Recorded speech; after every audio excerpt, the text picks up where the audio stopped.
Hello and welcome to another episode of Tech Talk Tuesday. I'm your host Corey, and today we're going to continue our series talking about work from home technology that will help you in both your personal and professional life as you attempt to balance both. Whether it be switching between computers, whether it be having devices that work on multiple systems at a time, I'm here to walk you through technology that I personally use every day. None of my content is sponsored, it is all purchased and researched by me. And with that, let's get started. If you like this content, if you like my series, feel free to hit the like button down below, leave a comment box underneath the video, and hit subscribe. Helps me all know where you're at, what your thoughts are, and also helps me understand what content you want from me. But now on to mice. What do you say?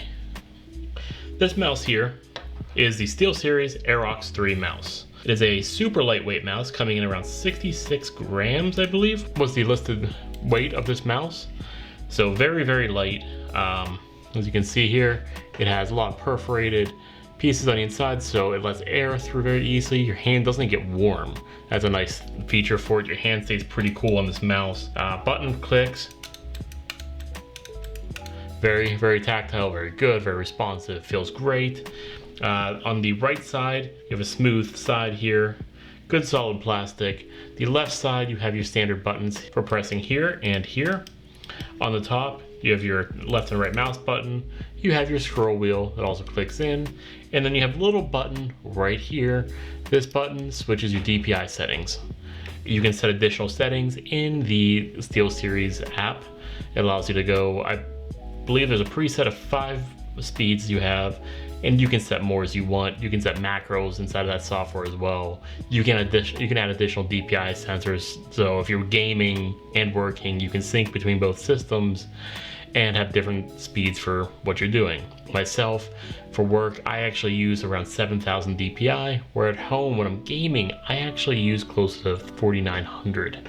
It's a personal preference thing. It may not be for you. It also comes with a nice wireless adapter here. This little adapter is USB-C, as you can see right there, as my camera focuses a little bit. There we go. That's a USB-C adapter. This actually was a shock to me. I wasn't expecting to see a USB-C wireless adapter in this. I was expecting a standard USB-A connection. This actually suits me very well because, as you can see from my other video over here in the top bar, I'll link it for you. The Aten USB hub that I use to switch between my systems has a USB-C port. This goes right in there, and all of my technology now goes right through that hub and allows me to switch between my work computer and my personal computer whenever I want. But not knowing that this came with USB-C gave me an option with this mouse that I looked for. This mouse actually has a Bluetooth side to it. So as I want to, I can Bluetooth this to my desktop, my work laptop, however I want to do it, and I can very easily, with a switch of a button, go from off to Bluetooth. As you can see, it now flashes blue for you as it's trying to pair with devices, to radio mode, where it flashes a different lighter blue, but it'll show different colors as it connects and starts working. Let me switch that back to off. As far as settings for this go, I have this mouse set up to shut off after 5 minutes of inactivity, which really helps the battery life of it. I get about a week and a half before I have to stick it on a charger, and it just takes a little USB-C charger directly in the front port there, and you can continue to use it actually while you do it. Now, one caveat that I did find there is that I do need to turn the mouse off, plug it in, and then turn it back on in order to continue using it. Now, you can plug this directly into your PC. You can plug this into an outlet with a USB-C adapter. However you want to do it. I personally take my Xbox adapter here that's already plugged into a surge protector, plop her right on in, and let it charge away. The other side of this isn't connected right now to anything. I'm rearranging a few things on my desk, so I apologize for that. Now, this mouse specifically is one that I've had my eye on. Now, I'm a lefty, and for anybody watching this video who's a lefty, you know how much it sucks to find a mouse that's good for you. All mice have that little lip on the side. Makes it uncomfortable. There's buttons that are way down here that are really hard to reach. The Aerox 3, however, it really works well as a lefty. I don't feel like I'm missing anything. There's no additional swoop to make my hand feel awkward. I feel like if I need to hit those buttons, I can very easily press them with my fingers as I need to. I personally don't touch them that much. They're not that great for me. Prior to this, I was actually using the SteelSeries Sensi 10, which is a ambidextrious mouse, and even still, having those mouse buttons here, I didn't use them. They were never really touched for me. It wasn't much of a worthwhile purchase. That being said, the mouse was wonderful, being ambidextrous and all. If this was as well, this would be absolutely perfect, and I would never even consider buying a different type of mouse. But as it stands, it's I'd say probably about a 9 out of 10 in that category, easily. Now don't worry, I'm not just gonna sit here and tell you that this is the mouse you wanna buy to work from home, because it may not be for you. I love it. As a lefty, I love it. As somebody who has an adapter to switch over with a spare USB-C, I love it. But it will have a challenger. Its challenger is gonna be the Logitech G604 Lightspeed mouse. Now, I bought these two for a very similar reason. They both switched to Bluetooth. Like I said earlier, I didn't know that the SteelSeries mouse here had a USB-C charger. I overlooked that. I just assumed it's gonna be USB-A. Something I won't overlook again, mind you. The Logitech 604 has a USB-A adapter, but it does have Bluetooth, which is something that I will use to switch over as needed. Now, the downside of this, as I mentioned with the SteelSeries mouse, the Logitech has the swoop over here. As you can see, a little groove. Let me put the mouse straight up and down there for you. Yes, you see a little wing on it. As a lefty, this is very uncomfortable for my hand. I have my fingers off to the side like this. It's not a comfortable fit. It's usable. I've used many mice like this before, but not exactly how I like to use a mouse. But enough of this. We're not reviewing this product just yet. But enough of this. We're not reviewing this just yet. Let's go back to the SteelSeries. Now, as far as design goes, I do think this design is a wonderful design. It's very lightweight. I love the aeration on it. I love that my hand never gets warm. It feels nice and cool. I do worry because I do drink and eat at my desk with having all these holes around it, if that's gonna be a problem. However, I did purchase this at Best Buy. I have the replacement plan just in case I need it. This mouse normally runs you about $100 USD. Currently in holiday of 2021, it's sitting about 70 bucks at Best Buy. There's 3 different colors of it. There's a black, a white, and I believe a ghost color. I prefer the black peripherals. I don't know, it's just cleaner looking for me, to be honest with you. Feet on this are very nice, very soft to the touch, very flush. Even on my wooden desk here, they move fairly well. Now I do have a mouse pad that these stay on, so as to not harm the wood and to also move around a lot easier. Charging time on this takes 15 minutes. Yeah, I said it, 15 minutes to charge this bad boy. That's nothing.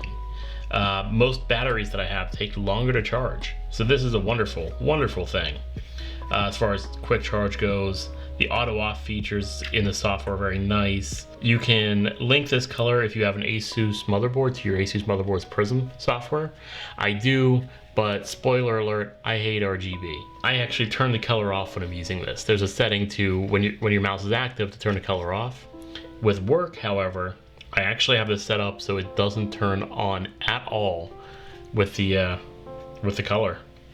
It just stays dormant like this. It will blink at me when it's dying, so I know. But outside of that, there is no color to it when I'm using it for work, which is what I like. I don't need my mouse to light up. It's only around the outside edges. Let me just turn this on for you again. Yeah, this is what you get lit up here. This isn't helpful to me at all. It's not providing me additional functionality. I'm barely seeing it, but it's actually blinking right now. You can see with my hand over top of it, and I can't even see it except for one little corner right here. That's useless for me. I know people like RGB. It's not for me. To be honest with you, it's not for me. Power button being down here with the switcher, not a bad function. I'd much rather that be up here as an additional button. The Logitech, for example, has that button right here. It's a flat button. It is in the way a little bit, I understand, but it might be a little better having a different spot. But then again, I'm also not switching this as often as I thought I would be. I'm not turning it on and off like I thought I would be. I leave this mouse on and it goes into sleep mode after 5 minutes of inactivity, so it's fine. As I said earlier in the video, this is a very light mouse, but that's okay. There's nothing wrong with light mouse. It just takes a little bit to get used to. It really does. It took me about 2 days, depending on what game I'm playing, whether it be a MOBA, an MMO, or just general surfing on my computer. It took me a little bit to get used to and understand how to use this mouse to its fullest, but I'm getting there. I'm still not using it to its fullest extent, but I'm using it properly now. It doesn't feel awkward in my hand. In fact, a full-size mouse actually feels awkward in my hand now, which is hilarious to think about because I thought this was going to be awkward for me. The adapter, again, good adapter, USB-C, nothing to it, no frills, there's no buttons to push on it, there's no reset. It's just plug it in or don't.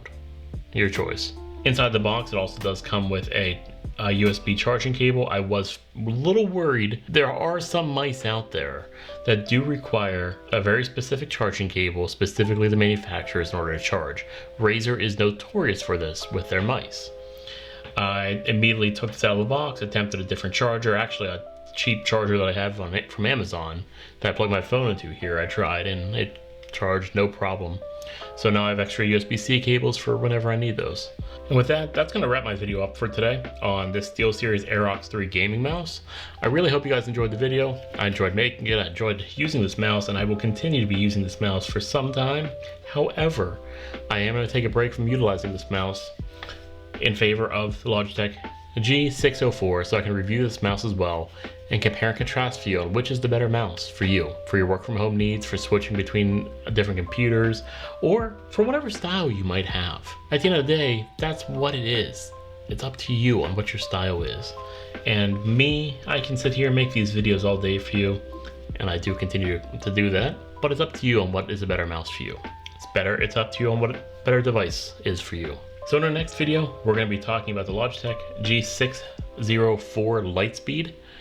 And following that, I have something extra that I do want to talk about. It's a little bit different. It's not part of our work from home series. We'll be talking about the C4 Labs 8-slot clouded cluster case for Raspberry Pis. Thank you for watching this episode of the Work From Home series on Tech Talk Tuesday.